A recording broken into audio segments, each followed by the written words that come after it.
Hello there. Fundraising is an important task for many organizations, especially nonprofits. That's why we have this special module about fundraising communications. I'll give you checklists for two especially important areas. Number one, making sure your communications are donor-centric. And number two, making sure they trigger emotions. You will also receive two book tips. But to help you get started, here are 4 simple questions that will help you create your content, whether you are sending an e-newsletter, a gift solicitation letter, or having a personal conversation with a potential donor. First, why is your mission so vital? Second, why are your solutions so great? Third, why is now so urgent? And fourth, why do you need donors at all? These 4 simple questions are a great mini checklist to always consult before each fundraising communication. They are also a useful place to start for creating your talking points for fundraising. Now let's go to triggering emotions first.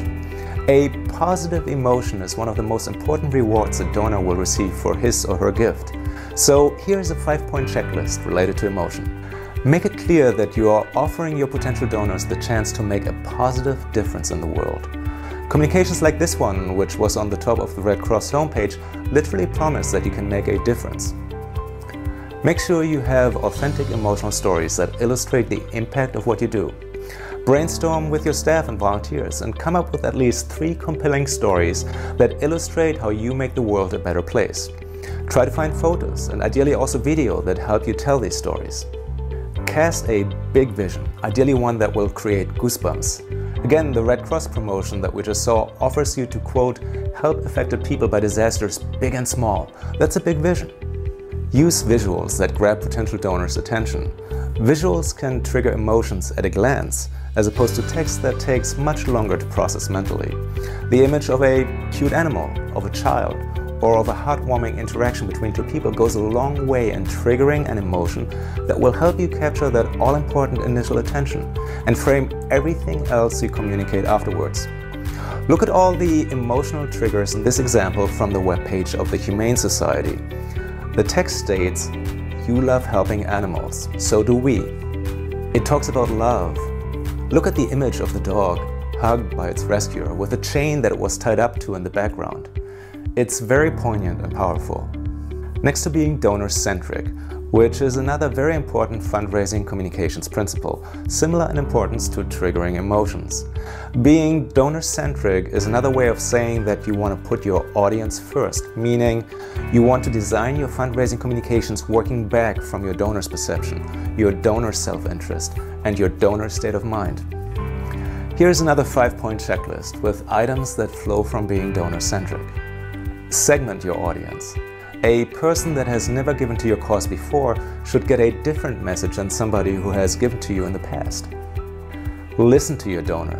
This is especially important in face-to-face solicitations for larger gifts. Ideally, you want the donor to talk 75% of the time.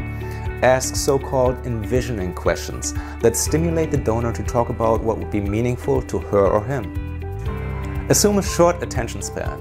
Therefore, keep your letters to 1 or 2 pages. Keep videos to no more than 1 minute and expect not to be read, but only browsed. So make sure that your headlines and subheadlines tell the story, even if the rest of the text never gets read.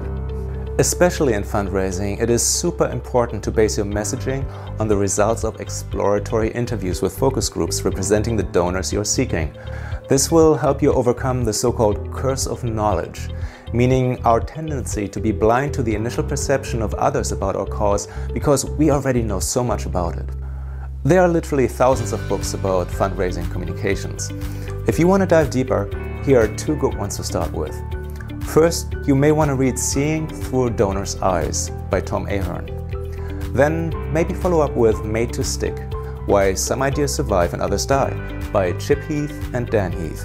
This book is not specifically about fundraising, but about what kind of stories stick in people's minds. And that stickiness is extremely relevant for fundraising. Okay, look for the email summary containing all the information in this module, including the checklists and the book recommendations. And best of luck with your fundraising communications.